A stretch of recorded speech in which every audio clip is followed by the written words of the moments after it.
This we've got the typical setups. We've got some nice standoffs for your speakers here. We've got connected onto the front, left, and right channels here. And so you can do banana plugs right here. We've got these set up as so right here. So those are pretty easy. You can find those on Amazon, pretty cheap. Got those set up for those. For one speaker and the other speaker, we just have straight wires going in. You can do banana plugs for all these. These are for the zone speakers here as well. And you've got surround sound, surround back, where you can bi-amp the speakers there as well. So sometimes you can do that with the multi-zones. So if you want to do front speakers, front wides, these are typically zone 2, or you do surround back. Because it's a 7.2 system, you can't do front wides and back wides. You have to figure out which way you want to go with that. We've got lots of optical audio connections, which are great for splitting your audio out.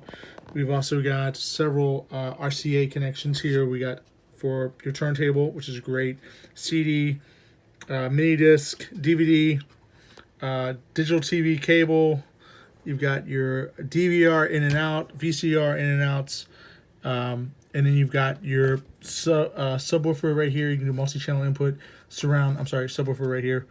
My bad. So for an LFE setup.